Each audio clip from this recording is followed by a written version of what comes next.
अच्छा जी, आवाज आ रही है सबको? Yes sir. चलें यस आगे। Sir. Should we move forward? Yes sir.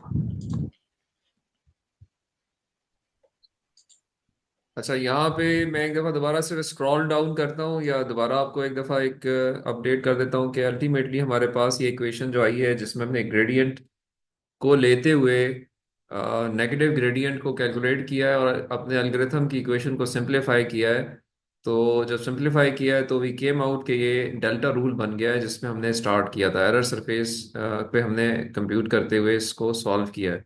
तो फाइनल इक्वेशन जो आपके पास बनती है, अगर ग्रेडियंट डिसेंट का हम कंप्लीट स्क्रॉल डाउन करें तो जो इसका एल्गोरिथम है, what we do, we initialize the weight vectors to zero and then for every given data point जिसमें फीचर्स के अगेंस्ट टारगेट वैल्यू दी होती है, जिनको हम ट्रेनिंग एग्जांपल्स कहते हैं, we give the feature values along with the target value and we go and compute the weight update for every missed example या wrongly classified example with the help of this rule, which is new weight equals to the new old weight plus eta times error times input value।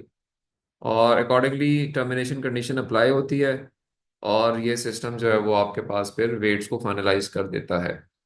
तो अगर ये चीज clear है तो then we go on to the types of gradient descent. इसकी दो types पे काम किया जाता है और कुछ और वेरिएशंस भी हैं, वो मैं आपको अलग से दिखाता हूँ। एक बैच मोड है और एक इसका इंक्रीमेंटल मोड है। जो बैच मोड है वो अप्लाई किया जाता है as the name is simplifying के it is on to the entire data, एक सेट ऑफ डाटा के बाद आप वेट्स को अपडेट करते हैं और अकॉर्डिंगली लेके चल रहे होते हैं। इंक्रीमेंटल मोड जो होता है, it is you apply it on the individual training examples and then solve it. So जो इंक्रीमेंटल ग्रेडियंट डिसेंट है, ये बैच ग्रेडियंट डिसेंट को क्लोजली अप्रोक्सीमेट कर सकता है अगर ईटा जो है वो स्मॉल वैल्यू ली जाए। और ईटा क्या है, जो यहाँ पे ये आपको विजिबल है इक्वेशन के अंदर, इसको हम ईटा कहते हैं। ये ईटा जो है आपका स्टेप है जिस पे आपका वेट मूव करेंगे या आप स्पेस पे मूव करेंगे। सो ये जो इंक्रीमेंटल मोड है, चूंकि इसमें आपका टाइम ज़्यादा लगेगा, तो अगर आपने ईटा को छोटा लिया है तो ये उसको अप्रोक्सीमेटली सिमिलर रिजल्ट्स देगा जिस तरह से बैच ग्रेडियंट डिसेंट देता है। और अल्टीमेटली जो ये रूल है, मैंने आपसे कहा कि it becomes the LMS learning rule. You initialize, you compute the values, you apply the error, and ultimately this is the result which you get. There could be many modifications to this rule because gradient descent की definition जो है ना वो, it just refers to the method used to hunt for the minimum cost solution. It does not force us to use any particular cost function. तो मैंने इस तरह से कहा कि अगर हम error को use करेंगे तो this is the equation which is called, क्योंकि ये लीस्ट मीन स्क्वायर एरर के ऊपर कंप्यूट की जा रही है, इससे इसको एलएमएस रूल का नाम दिया जाता है और यहाँ पे ग्रेडियंट डिसेंट एरर पे अप्लाई हुआ है। But there could be variations as well, like ये एक वेरिएशन यहाँ पे छुई हुई है, it is not the same as the previous one. This is again a gradient descent, but it's not the gradient descent of purely error, it is something else. So gradient descent means gradient of anything, which could be error, which could be weights, which could be inputs, which could be features, anything. So principle same रखा जाता है, but cost function can change, can alter. So this is as far as the gradient descent is concerned. अब इसके जो different variations हैं वो हमें MATLAB और पाइथन पे नजर आती हैं। मैं उन पे थोड़ा सा लाइट डालूंगा ताकि थोड़ा सा आपको आइडिया हो। एक फंक्शन हमें ट्रेन जीडी का नजर आता है into MATLAB. MATLAB is little bit more elaborate, so मैं थोड़ा मैटलैब को साथ लेके चलूंगा। Gradient descent back propagation, train GD stands for gradient descent back propagation. और इसका तरीका क्या है, कोड के अंदर you define a feed forward net और ये उसके आर्ग्यूमेंट्स हैं। ट्रेन जीडी कह रहा है कि जी आप ग्रेडियंट डिसेंट एल्गोरिथम यूज करेंगे, तीन आदि total number of layers, input layer, then is your hidden layer and then is output layer. और उन सब के अंदर जो है वो ट्रेनिंग रूल जो है वो ट्रेन जीडी का यूज होगा। लाइक ये एक छोटा सा कोड यहाँ पे मैंने कट पेस्ट किया हुआ है from the MATLAB MathWorks web page. ये P is showing your features, T is showing your targets, it means के इट्स अ सॉर्ट ऑफ, अगर इसको थोड़ा सा आप इंटरप्रेट करने की कोशिश करें तो दो वैल्यूज या दो फीचर्स जो हैं वो मैप कर रहे हैं एक टारगेट के ऊपर, -1 and 0, -1 and 5, 2 and 0, 2 and 5, they are being mapped onto these targets. So to learn this data, we create a feed forward network with a command feed forward net 3 train gd. जब feed forward net को आप इसके arguments को खोल के देखेंगे MATLAB में, तो वो आपको बताएगा कि कुछ डिफॉल्ट पैरामीटर्स होंगे, कुछ हम दे सकेंगे। यहाँ पे हमने इसको 3 लेयर नेटवर्क बनाया है जिसमें training function train GD use हो रहा है, और ये उसके कुछ पैरामीटर्स हैं जो कि ट्रेनिंग पैरामीटर्स हैं। train param dot show 50 means after every 50 iteration it will update the result.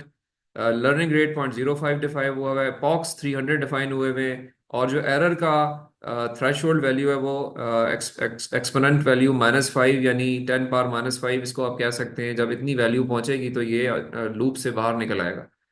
So accordingly जब इसको हम ट्रेन करते हैं using the train function, net is your net which you have generated, and p is your feature value, t is your target value. So this function trains your network, and ultimately this network is trained and weights are updated, which can be utilized for the testing purposes. यहाँ जो equation use हो रही है वो ये equation use हो रही है, ये वो वेट अपडेट है। ये dx is the update of weight or bias. Learning rate times performance parameter could be error, could be anything else. So rate of change of performance parameter with respect to bias or weights. तो if you remember this is nothing but partial E by partial W, अगर ये performance parameter अगर आपका error हो, but it's a generalized terminology use है। So this is the update rule for the gradient descent, और ये उसका एक छोटा सा कोड लिखा हुआ है, इसको रन करके you can train a network and test a network on on the unknown data. ये एक वेरिएशन है ग्रेडियंट डिसेंट ट्रेनिंग रूल की। इसमें कोई चीज समझ ना आई हो अगर इस 2-3 स्लाइड्स के ऊपर या इससे पहले भी?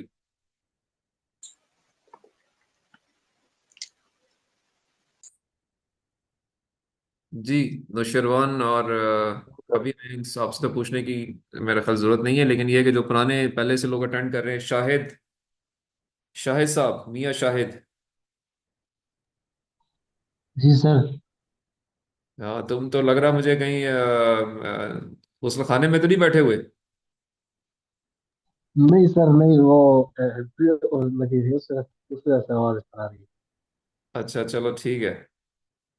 जी फरहान, ये चीज समझ आई है जो मैंने बताई है? ये लिंक्ड अप है जो हमने चीज अभी कवर की है, इसमें मेरा नहीं ख्याल कोई मुश्किल चीज है। थोड़ा सा शायद मैंने अगर फास्ट भी मूव किया है तो I think there is nothing difficult in understanding all this stuff, but still if you have any ठीक। क्वेश्चन तो आप पूछ सकते हैं मुझसे। ठीक है सर। सर ये रिकॉर्ड हो रही है, वैसे वीडियो मिल जाएगी बाद में? जी जी बिल्कुल मिलेगी सर आपको, इसलिए रिकॉर्ड हो रही है। आप ठीक इसको है। 2-3-4 दफा देखें ताकि जो चीज़ आपकी अंडरस्टैंडिंग नहीं है वो आप उसको बेशक नोट कर लें, और हम उसको अगली क्लास में फिर डिस्कस करेंगे। Bring those things to me. ठीक है सर। जी वाजिद, आपको क्लैरिटी है चीज़ों की जो अभी तक हमने कवर की है? Yes sir. Yes sir. जी जान अली। Yes sir. अच्छा जी ठीक हो गया। So this is the regular gradient descent, इसका लिंक उसी के साथ है जो हमने थोड़ी देर पहले थ्योरी में कवर किया, और ये मैटलैब के मैंने मैथ वर्क से उनके हेल्प फाइल को उठा के यहाँ पेस्ट किया हुआ है। थोड़े से और वेरिएशंस भी हम देखते हैं आगे। एक और इसकी वेरिएशन, इसका नाम है train GDM. Train GDM is gradient descent with momentum term. अगर आप इस स्लाइड को पढ़ सकें तो इसके अंदर कुछ वेरिएशंस हैं। It is there are 3 other variations of gradient descent. जो रेगुलर ग्रेडियंट डिसेंट है वो ट्रेन जीडी है, बट ट्रेन जीडीएम का जो फंक्शन है, this is gradient descent with momentum. It allows a network to respond not only to local gradient but also the recent change, recent trends in the error surface। और चीज़ें कि इसमें आप पढ़ें, हमें उससे गर्ज नहीं है। मैं इस इक्वेशन पे आ जाता हूँ कि देखें इधर जो रेट ऑफ चेंज है, इसके अंदर एक मोमेंटम टर्म एमसी यूज हो रही है, और वो मोमेंटम टर्म मल्टीप्लाई हो रही है प्रीवियस जो डाटा पॉइंट था। यानी अगर ये वेट चेंज है तो ये प्रीवियस वेट चेंज है, अगर ये बाइस चेंज है तो प्रीवियस बाइस चेंज है। उसको मल्टीप्लाई कर रहे हैं एक मोमेंटम टर्म के साथ, और बाकी जो राइट साइड पे आपको सेकंड टर्म नजर आ रही है उसमें लर्निंग रेट पुराना वाला ही है। Rate of change of performance parameter with respect to X X in fact weight और बायस वो वही है, और इसमें एक टर्म 1 - MC आ रही है जो कि मोमेंटम को इंट्रोड्यूस कर रही है। So this is in fact something जो कि उसी इक्वेशन के अंदर आपने दो नए वेरिएबल्स ऐड कर दिए हैं। और अगर इसको मैं इधर पढ़ूँ थोड़ा सा, gradient descent with momentum depends on two training parameters. The parameter learning rate indicates the learning rate similar to the simple gradient descent. The parameter MC is the momentum constant that defines the amount of momentum. वो जो आप move करेंगे ना error surface के ऊपर, वो कितना fast move करेंगे कितना स्लो मूव करेंगे, उसका ताल्लुक मोमेंटम से है। तो it is set between zero, no momentum, to value close to one, lots of momentum. A momentum constant of one results in a network that is completely insensitive to the local gradient and therefore does not learn properly. So ये एक relationship बनाया जा सकता है। अगर इस code को देखें हम यहाँ पे, तो अगेन यहाँ पे कुछ ट्रेनिंग वैल्यूज दी हुई हैं। ये P are the feature values, दो फीचर्स दिए हुए एक टारगेट के लिए, पिछली वाले की एग्जांपल की तरह ही है। एक फीड फॉरवर्ड नेटवर्क क्रिएट किया है 3 लेयर्स के साथ, ट्रेन जीडीएम इसका ट्रेनिंग रूल है। और इसमें जो लर्निंग रेट है 0.05 डिफाइन है, मोमेंटम कांस्टेंट 0.9 डिफाइन है। आप इसको ट्रेन कर सकते हैं with the training values P and T. Net ऊपर आप क्रिएट करके आए हैं, ट्रेन हो जाएगा। जब ट्रेन हो जाएगा उसके बाद ये net P is the output value, net को आप अप्लाई करेंगे सिर्फ गिवन डाटा पॉइंट्स के ऊपर, तो वो आपको आउटपुट्स देना शुरू कर देगा। तो ये this is the MATLAB code for training and testing, and this is the yes sir. Gradient descent with momentum. ये वेरिएशन ऑफ ग्रेडियंट डिसेंट है जिसको हम ग्रेडियंट डिसेंट विद मोमेंटम का नाम देते हैं। ये सेकेंड वेरिएशन है। एक और वेरिएशन है, उसका नाम है train GDA. This is stands for gradient descent with adaptive learning rate back propagation. इसके अंदर क्या खास चीज है, इसके अंदर देखिए इक्वेशन वही है जो फर्स्ट के अंदर थी, बट लर्निंग रेट जो अडेप्ट करता है कैसे, at each epoch if performance decreases towards the goal then the learning rate is increased by the factor LR increase. If performance increases by more than the factor max performance increase, the learning rate is adjusted by the factor LR decrease, and change that increase the performance is not made. So ये जो LR की value है ये fix नहीं है इस rule के अंदर, या यहाँ पे इसको वेरी किया जा सकता है डिपेंडिंग अपॉन के परफॉर्मेंस आप ठीक डायरेक्शन में जा रहे हैं या गलत डायरेक्शन में जा रहे हैं। तो अकॉर्डिंगली इस पैरामीटर्स इक्वेशन को अपडेट किया जा सकता है। इस रूल का नाम या इस वेरिएशन का नाम है train gradient descent with adaptive learning rate back propagation. और अगेन इसका अगर आप डिटेल्स, ये मैंने यहाँ पे आपके आपके लिए प्लेस कर दिए स्लाइड के ऊपर, यहाँ पे इसकी एक्सप्लेनेशन है। बट अल्टीमेटली इसका जो क्रक्स है वो ये लास्ट लाइन के अंदर है। Back propagation training with an adaptive learning rate is implemented with the function train GDA, which is called just like train GD, except for the additional training parameter max performance increase, LR decrease and LR increase। और इस तरह से उसको आप implement करेंगे MATLAB के अंदर। Again वही P वैल्यू जो फीचर्स हैं with the target value. Network create किया गया, 3 लेयर नेटवर्क है, ट्रेन GDA इसमें ट्रेनिंग रूल है। इसमें जो पैरामीटर्स एक्स्ट्रा जाते हैं वो दिए गए हैं और अकॉर्डिंगली ट्रेन करके टेस्टिंग की गई है। Train function is for training and net function y net or p is the value which you give for features.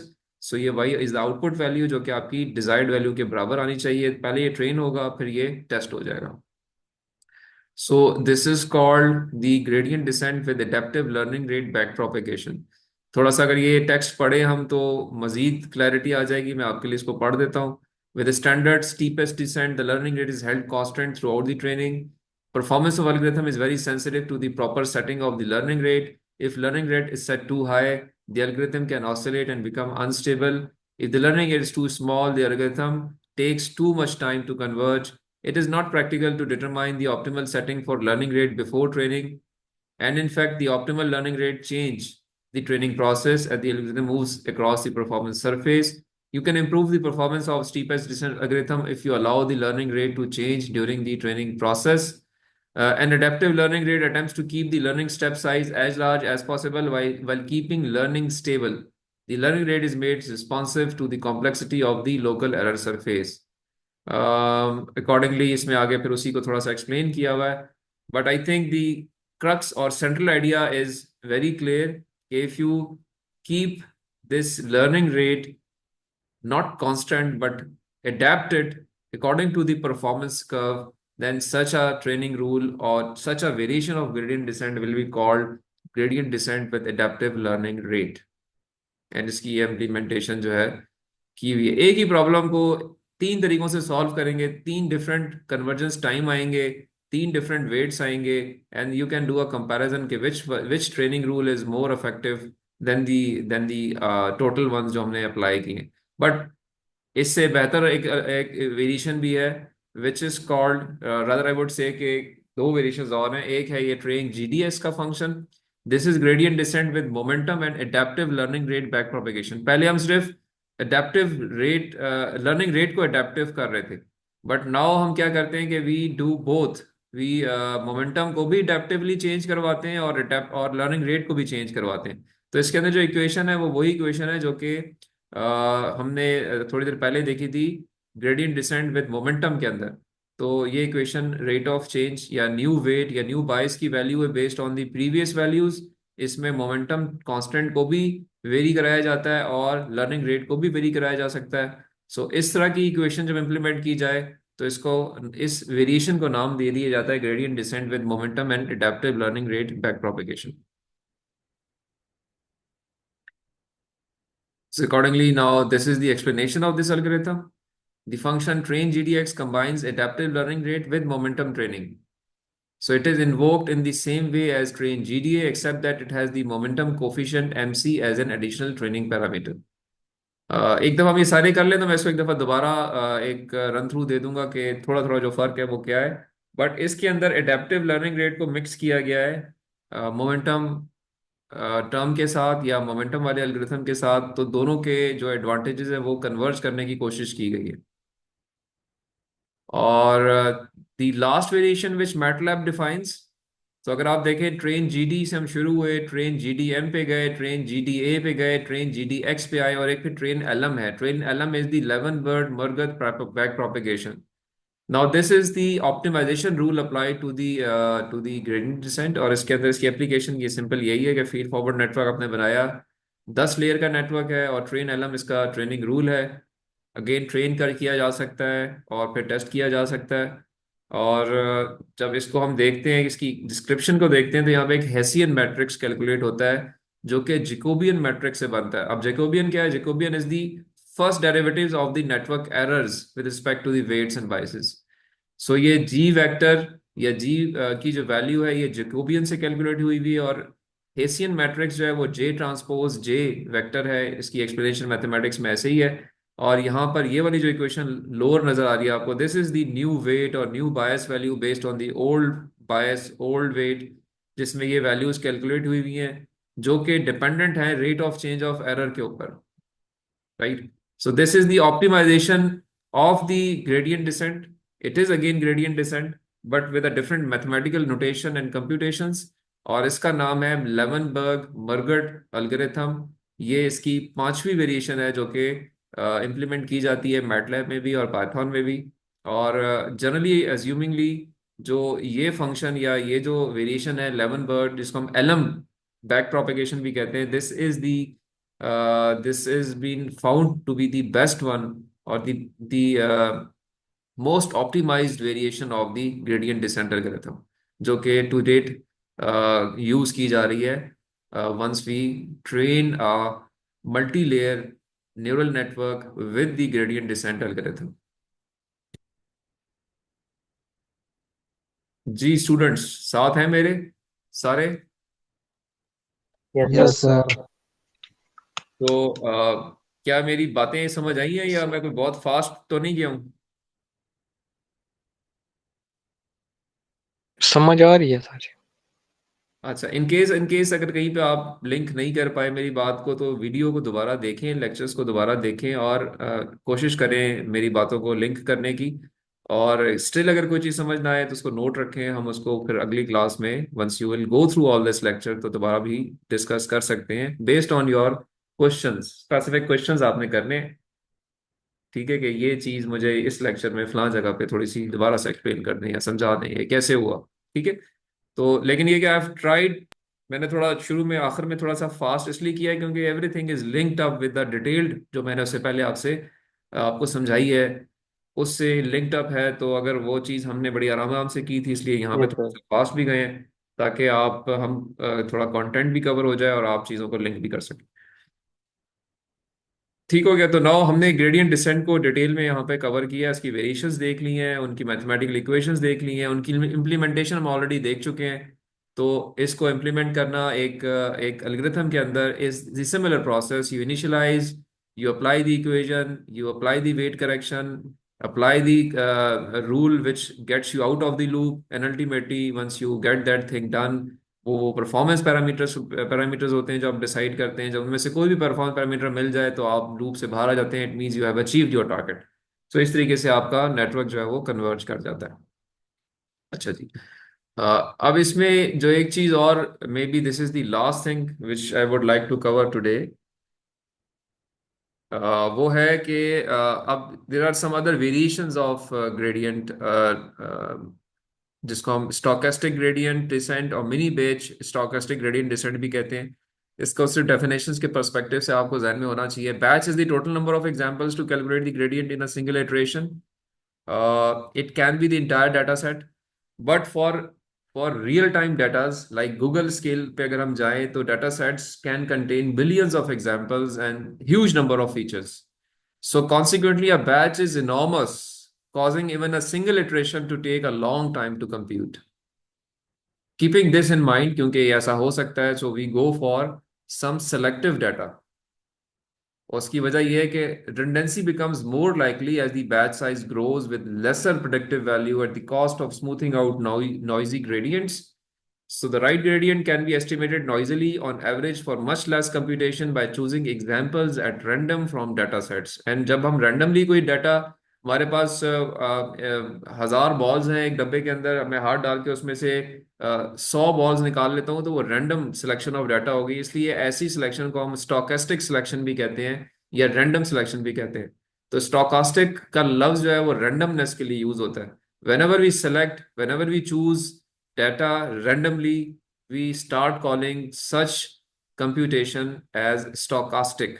So अगर gradient descent algorithm is being computed based on random samples of data, we call it stochastic gradient descent. हाँ जी, समझ आई बात की कि नहीं आई? Yes sir. Stochastic और random का लफ्ज जो है ये सिनोनिम्स हैं। जब भी डाटा पूरा ना लिया जाए और उसके अंदर से कुछ लॉट्स उठा ली जाए, आपके पास कोई एक आपने चाइना से एक चीज़ बनवानी है और आप बहुत बड़े इंपोर्टर हैं, तो जब बहुत सारा सामान आएगा तो आपका क्वालिटी एश्योरेंस टीम सारे सारे सारे माल को चेक नहीं करती, बल्कि उसमें से लॉट पिक करती है। क्योंकि जी 1000 लॉट्स में से लॉट नंबर 253 को पिक कर लें और उस पे क्वालिटी क्राइटेरिया अप्लाई करके देखें कि क्या वो ठीक है। अगर वो पास कर रही है, 253 पास कर रही है, 364 पास कर रही है, 567 पास कर रही है एंड 967 पास कर रही है, तो it means the whole population is passing. That is called the stochastic selection और रैंडम सिलेक्शन। सो अगर ग्रेडियंट डिसेंट में आपने डाटा कैलकुलेट करना है, होमवर्क करना है और उसको कन्वर्ज कराना है, तो सारा डाटा भी दे सकते हैं और सिलेक्टिव डाटा भी दे सकते हैं। सारा डाटा देना इसलिए ठीक नहीं है क्योंकि बहुत ज़्यादा डाटा होता है। जैसे मैंने कहा ना कि गूगल के पास तो बिलियंस ऑफ ट्रिलियंस ऑफ लोगों का डाटा, उनकी पिक्चर्स हैं, और again trillions of terabytes data है। सारे डाटा को आप ट्रेन करना चाहेंगे अगर, तो आप शायद सारी ज़िंदगी लगे रहें, वो ट्रेन नहीं होगा। इसलिए हमने रैंडमली कुछ डाटा उसमें से लेना है। और उस केस में होगा ये कि बहुत सारी जो उस डाटा के अंदर नॉइजेज हैं, गलतियां हैं, वो भी स्मूथ आउट हो जाएंगी अगर हम रैंडमली डाटा सेलेक्ट करेंगे। सो this is a desirable character trait of any algorithm. So जो stochastic gradient descent takes this idea to the extreme. It uses only a single example, a batch size of one per iteration. Given enough iterations, stochastic gradient descent works, but it's very noisy. The term stochastic indicates that the one example comprising each batch is chosen at random. This is called stochastic gradient. Whereas अगर आप mini batch stochastic gradient पे जाते हैं, तो it's a compromise between full batch iteration and stochastic gradient descent, जिसमें एक example लिया आपने. So mini batch is typically between 10 and 1000 of examples chosen at random. It reduces the amount of noise from the previous one, जिसमें एक एक example ली थी, but it's still more efficient than the full batch. सो एक compromise है, ना आप full batch को train करें ना आप सिंगल एग्जाम्पल को ट्रेन करें, आप बीच का एक डाटा उठा लें जिसको हम नाम देंगे mini batch stochastic gradient descent. ठीक है जी। So this is as far as sort of training rules are concern. हमने जो ट्रेनिंग रूल्स हैं उनमें ये जो मैथमेटिकल रिलेशनशिप्स थे, कन्वर्जेंस रूल्स थे, और उनकी जो टाइप्स थी, उनकी जो वेरिएशंस थी, उनको हमने आज डिस्कस किया and we try to complete it. I hope this had made sense. इसकी मैथमेटिक्स भी समझ आई है आपको, और इसकी जो इटरेटिव नेचर है जिसमें इनको कैलकुलेट किया जाता है उसकी भी किसी हद तक समझ आई है। आई अंडरस्टैंड कि ऑनलाइन क्लास में थोड़ी सी फोकस रखना शायद थोड़ा सा मुश्किल होता है, तो उसके लिए lecture video will be uploaded. आपका काम ये है कि जब ये वीडियो अपलोड होती है इसको दोबारा देखें, और अगर इसमें कोई चीज़ डाउटफुल है, कोई क्वेश्चन है आपका, तो उसको नोट करें। और हम इंशाल्लाह नेक्स्ट वीक में अब जब क्लास दोबारा लेंगे, होपफुली ऑन ट्यूसडे अगेन, तो उसमें आपने फिर वो क्वेश्चंस जो है मुझसे क्लियर करने हैं।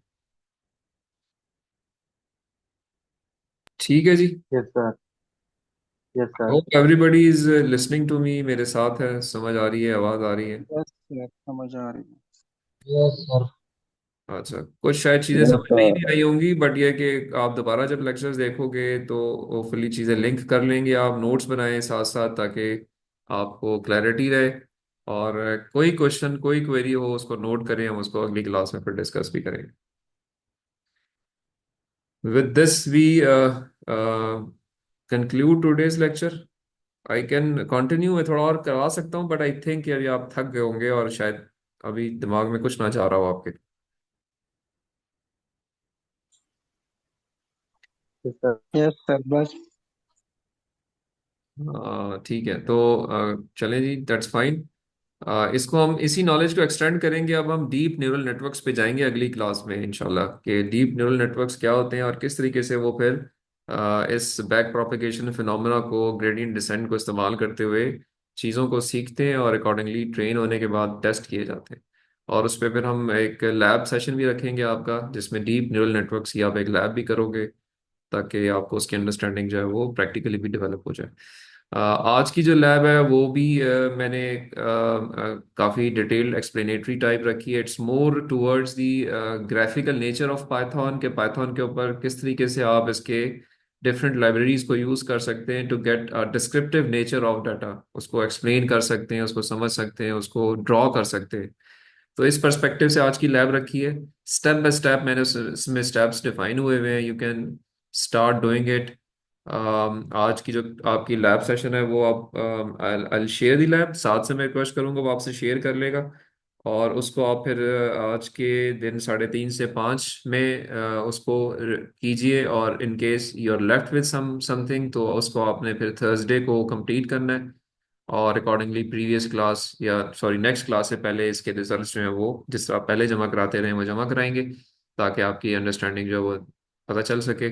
जो पिछली लैब्स हुई हैं अब तक, आई थिंक 5 लैब्स हो चुकी हैं, उन सब के रिजल्ट्स आपको मिल गए हैं। सर 4 की मिले हैं और 5 की नहीं मिले। अच्छा, चलिए मैं अभी उसको इंशाल्लाह वो भी शेयर कर लेंगे आपसे, 5वां भी शेयर हो जाएगा। और ये 6 वन भी आप टाइमली सबमिट कीजिएगा, ताकि इसका रिजल्ट भी आपको टाइमली मिल जाए। जहाँ तक ताल्लुक है आपके क्विज़ेस का और असाइनमेंट्स का, उसमें से क्विज नंबर 1 का रिजल्ट आपको मिल गया है? No sir. अच्छा, नहीं मिला है। चलो ठीक हो गया। क्विज 1 और असाइनमेंट 1 इंशाल्लाह I give the result in this week, probably on Thursday. आपको वो रिजल्ट भी मिल जाएगा, ताकि आप थोड़ा सा ट्रैक पे रहें, अपने रिजल्ट को मॉनिटर करते रहें। I have check the assignments and quizzes. Probably वो मुझे शायद याद नहीं रहा आपसे शेयर करना, तो I share it in this week. By Thursday इंशाल्लाह I give it to you. और कोई क्वेरी, ओके कोई सर। क्वेश्चन है तो आप पूछ सकते हैं मुझसे, एनीथिंग जो कोई तंग कर रहा है, सवाल, कोई कॉन्सेप्ट या कोई और चीज अदर देन दी क्लास। आपकी बाकी क्लासेस ऑनलाइन हो रही हैं?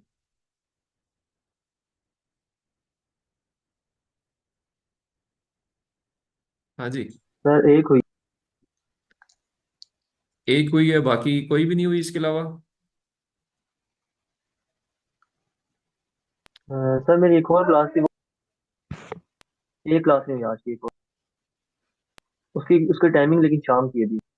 अच्छा, नहीं देखें, जो आपका स्केड्यूल है ना, जो आपका डेली बेस का स्केड्यूल है, उसमें सारी क्लासेस ऑनलाइन होनी चाहिए as per the instructions passed to the teacher. आप काइंडली अगर आज कल और परसों 3 दिन में जो आपका स्केड्यूल था उसमें जो क्लासेस नहीं हुई हैं वो आपने मुझसे kindly as a separate message share करनी है। एंड आई आस्क दोस्त टीचर्स कि उन्होंने वो क्लासेस क्यों नहीं कंडक्ट की। Okay sir. ठीक है, और प्रोबेबली फिर हम इनकी ये क्लासेस जो है वो रीस्केड्यूल करेंगे ऑन सम सैटरडे। सैटरडेज को कराने में कोई हर्ज तो नहीं है ना? अगर ये आप लोगों के लिए आसान है एक दिन आना, एक आध दिन हम ऑन करें अगर Saturday. Yes sir. Yes sir. मैं तो फाइन हूँ, बाकी क्लास का पता नहीं। अच्छा, वैसे करेंगे ना कि जो आ जाएंगे वो आ जाएंगे, बट ये कि वो क्लास भी उस दिन वो रिकॉर्ड की जाएगी along with the class audience. तो वो जो नहीं आएंगे, इन केस कहीं दूर के रहने वाले हैं या उनके लिए डिफिकल्ट है, तो वो उसकी रिकॉर्डिंग देख लेंगे, बट जो लोग कैंपस पे आ जाएंगे वो क्लास अटेंड कर लेंगे। Okay sir. Yes sir. ठीक है, तो वो उसका जूम सेशन क्रिएट करेंगे इस तरीके से उस दिन जो उनकी क्लासेस सैटरडे को होंगी जिनकी मिस हुई हैं, और वो रिकॉर्डिंग भी हो जाएगी और रेगुलर सेशन भी हो जाएगा। तो हाइब्रिड मोड पे वो क्लास इंशाल्लाह कंडक्ट कराने की कोशिश करेंगे।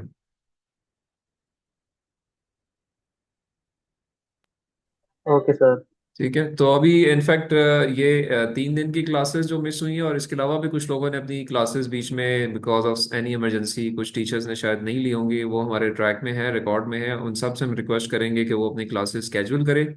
आइदर वो वीकडेज में स्केड्यूल अगर आपके साथ म्यूचुअली हो सकती हैं तो हो जाएंगी, नहीं तो हम सैटरडेज एक या दो सैटरडेज ऑन करेंगे और वो क्लासेस सैटरडेज को कंडक्ट कराएंगे।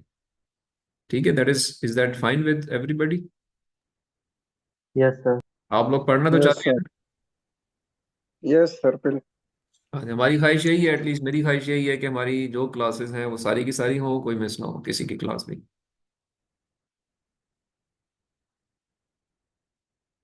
Yes sir. ठीक है जी, चलें, थैंक यू वेरी मच। इंशाल्लाह उसके बारे में आपको हम इन्फॉर्मेशन देंगे। आप वाजिद का आपका काम ये है कि आपके जो ये 6 सेमेस्टर का जो एक स्केड्यूल 3 दिन का था उनमें जो क्लासेस नहीं हुई वो मुझे आपने स्केड्यूल वाइज इंडिकेट करके शेयर करना है। And I compare it with my own data, और फिर अकॉर्डिंगली हम किसी सैटरडे को ऑन करेंगे इनके लिए ताकि क्लासेस जो है वो हो जाए।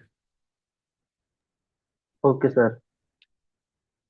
चलो जी, थैंक यू वेरी मच। इंशाल्लाह see you in next class, और videos will be shared shortly. Okay sir, अल्लाह हाफिज। थैंक यू जी, टेक केयर।